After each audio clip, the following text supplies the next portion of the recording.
a utilidade da dor. É uma palestra que eu estava lendo um livro muito interessante, chamado Egos em Conflitos, e ele fala da dor, da utilidade da dor. Eu nunca tinha pensado nisso, né? Eu nunca tinha visto daquele jeito. Para mim, a dor é uma coisa que é horrorosa, a gente não gosta, é ruim e serve para a gente se sentir mal, né?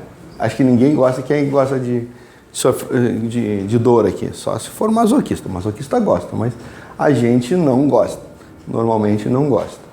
Então, vamos tentar entender um pouquinho dessa dor. Vamos lá. Dor física. O primeiro tipo de dor é a dor física, aquela que a gente sente mais a miúde, né? O que ela faz? Qual é a ideia? É alertar alguma agressão do corpo físico, né? Imagina se a gente não sentisse dor. Tem gente que não sente dor física. Você sabe que tem gente que tem uma doença. Então a pessoa anda por aí e, por exemplo, esbarra na mesa, dá aquele machucado, ela não sente a dor.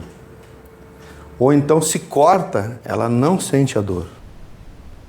Certo? Imagina você andando com um corte por aí, sangrando, escorrendo sangue, você não percebe, né? Ou come alguma coisa, né, que te faz mal, e você não fica com uma dor de cabeça, você não fica com um enjoo, você nada te avisa que alguma coisa está te fazendo mal. Seria terrível, né? E aí ele falou, bom, se isso acontecesse, a gente não viveria o tempo que a gente vive, a gente teria morrido muito antes. Porque a gente não sentiria a dor, estaria quebrado, andando quebrado por aí e morreria, fácil. A pessoa tem um ataque do coração, a primeira coisa que ele sente é dor. Então, a dor é super importante. Vamos ver, então. Exatamente o que eu falei, um corte, uma pancada grave, um ataque cardíaco. Se você não sentisse dor, você não teria essa consciência e não faria nada para resolver o problema, né? Isso te causaria muito mais males do que benefícios. Então, por aí já vê que a dor tem um fator importante, é importante para a gente, né? E o segundo tipo, né, uma reflexão sobre a dor. O segundo tipo, essa segundo tipo é uma dor moral, é uma dor, né, que quando a gente faz alguma coisa que não foi bom, né, que a gente magoou alguém ou que a gente não se sentiu bem com as consequências daquilo. Aquele negócio que você sai na rua e diz, puxa vida, o que eu fiz? Tem gente que não sente esse tipo de dor. Também tem gente que não sente. Como tem gente que não sente dor física, tem gente que não sente dor moral. Ele não sente que fez alguma coisa ruim. Ele não sente que fez. Está na casa das psicoses, das neuroses, né? Então, é uma doença. A medicina conhece, trata as pessoas. Essas pessoas matam, roubam, mentem. E elas não sentem remorso, elas não sentem que estão fazendo alguma coisa errada. Elas não, parece que não têm consciência, não tem aquela vozinha da consciência. Olha, eu acho que tu vacilou aí no momento. Então, uma dor pode te trazer tristeza, angústia. Tem várias coisas que essa dor moral se manifesta, a dor da consciência. E é importante, porque às vezes você faz uma coisa que você não percebe. E muitas vezes a gente faz as coisas não é por querer, acontece e depois é que a gente se dá conta. Depois que vira as costas, sei lá, 5 minutos depois, 10 minutos depois, 1 hora depois, 2 dias depois, 1 semana depois, sei lá, o que eu fiz? Aí o que você faz? Tenta restabelecer, liga, diz, me desculpe, eu fui rude contigo, ou não entendi, levei a mal o que você fez, ou, desculpe, eu não entendi a situação. E aí, tudo bem. Você desculpa, você reverte aquela situação, você trabalha com a humildade, né? Te lembra ali no início? Tem a humildade. A humildade é uma coisa que é diferente de humilhação. Você Você está reconhecendo que é filho de Deus em ascensão. Eu não sou perfeito. Olha, eu não sou perfeito, eu cometo erros, mas eu reconheço e quero acertar, né? Se a pessoa não aceitasse desculpa, ou então a pessoa nem notou a tua atitude, não levou a mal, mas você precisava daquilo. Quantas vezes aconteceu comigo? E depois eu tive que, me pedir desculpa, mas desculpa por quê? Eu não sei. Cara, me desculpe, mas eu acho que eu não agi bem. Não, você foi perfeito. A pessoa não notou aquilo que eu estava fazendo, como eu não notei. Mas depois toca o sinalzinho vermelho e diz, opa, tem alguma coisa aí. E é bom, porque a gente evita isso. Quem quiser saber mais sobre isso, tem aquelas nossas dores e outras palestras que eu falo sobre as consequências e como a gente trabalha isso, né? O auto-perdão, essas coisas todas. Mas é importante essa dor. É importante, muito importante pra gente. E a gente conserva as pessoas que a gente gosta, não arranja confusão pra gente, né? Imagina se todo mundo ficasse se debatendo. Seria muito difícil a vida da gente. Muito difícil. Outra coisa que me veio e foi muito interessante, tá? É isso aqui, a correspondência de dores e medo, né? É muito importante, porque a dor é um alerta de uma ocorrência que já aconteceu, né? Uma agressão sofrida, tanto física como moral. Tem um ditado que diz assim, cachorro mordido por cobra tem medo de linguiça. Vocês nunca ouviram esse ditado antigo?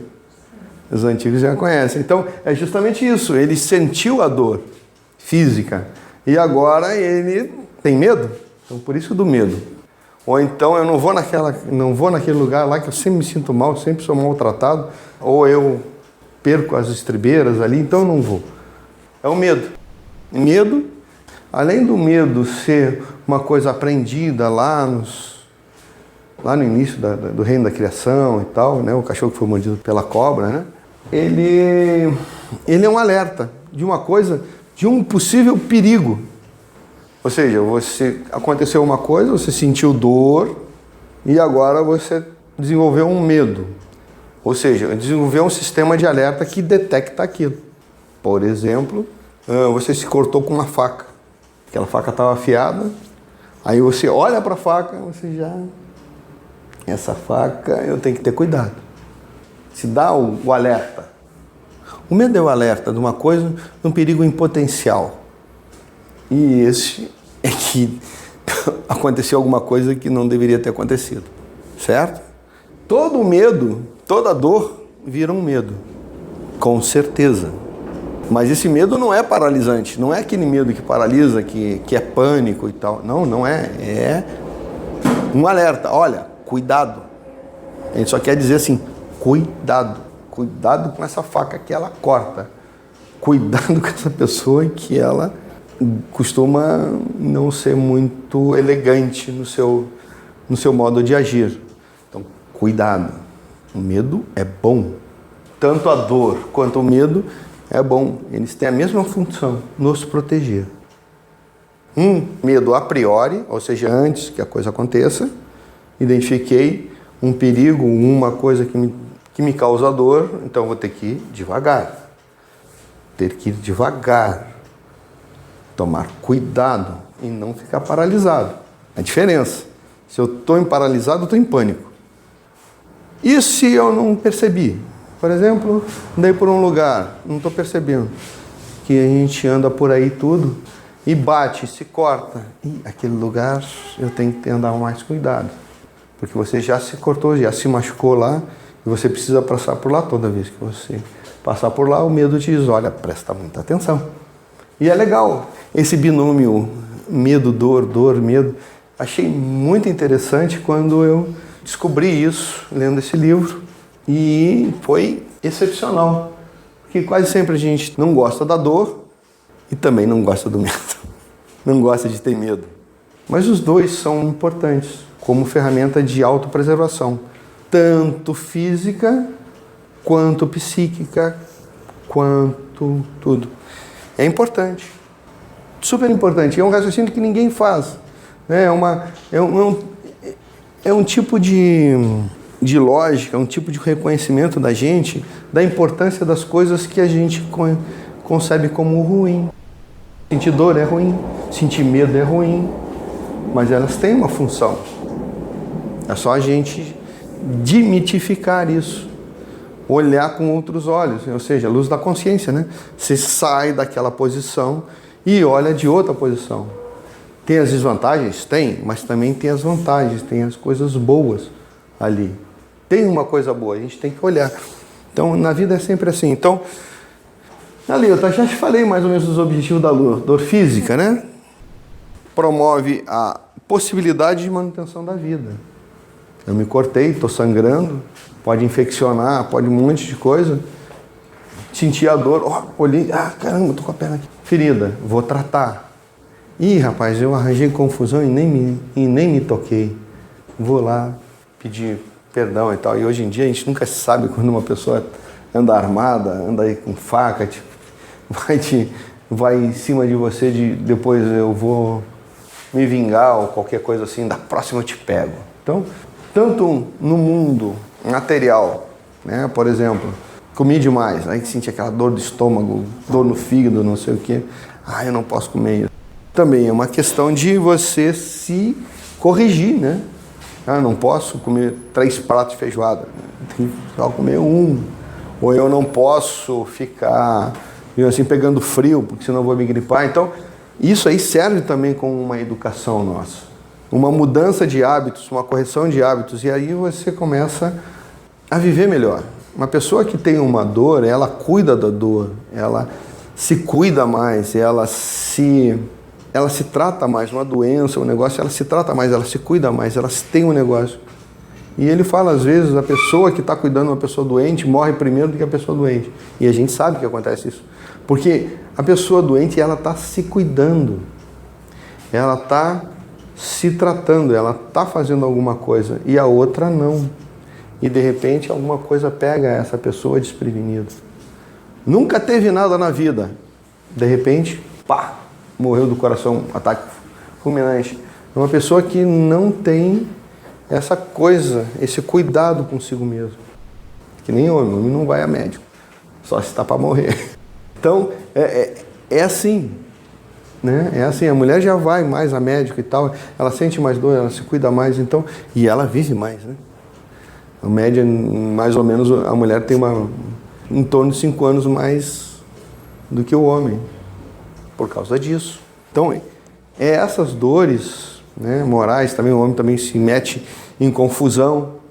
Outro dia, aliás, ontem, eu ouvi uma estatística assim que em 2015 o Brasil teve 10% de todos os assassinatos do mundo, ou seja, 60 mil assassinatos teve catalogado no Brasil. Né, catalogado, né, deve ter tido muito mais. O que é isso? E tudo jovem, de 14 até os 28 anos. E é a faixa que tem mais. Por quê? Não tem essa dor moral. E aí ele faz qualquer coisa, se arranja em problemas. E aí, sabe como é que é? Dependendo de onde você se mete, é morte certa. Então é isso. Né? É isso que acontece. A dor moral permite a proteção, minha proteção dos equívocos, de me meter em encrencas gravíssimas, que levam à vingança, assassinato, a cobranças, a violência, a você ficar queimado, a você perder o emprego, essas coisas todas. Então, essa dor moral é super importante. Que se você está com a consciência culpada, dê graças a Deus e resolva. Peça desculpas. Faça alguma coisa para mudar, porque isso é muito bom. E você tem um mecanismo de defesa, de autopreservação que é excelente. E muita gente não tem. E utilidade da dor, resumindo, permite que vivemos mais tempo no corpo físico. Não arranjamos encrenca nem com o nosso corpo, nem com as nossas maneiras no mundo, né? Então, ela nos dirige, ela nos coloca no caminho. E catalisador na nossa evolução espiritual, porque uma vez que você consegue viver corretamente, tanto nos seus hábitos na matéria, né? Ser mais delicado com as coisas, não ficar se batendo, se cortando, comendo demais, se arriscando, né? Indevidamente, você também tem essa parte moral que te ajuda a não criar encrenca, a que as pessoas te admirem, as pessoas cuidem de você, porque você cuida das pessoas, porque você é uma pessoa que sabe se posicionar, sabe pensar no outro, sabe entender quando pisa na bola, que muita gente não consegue em nenhuma situação.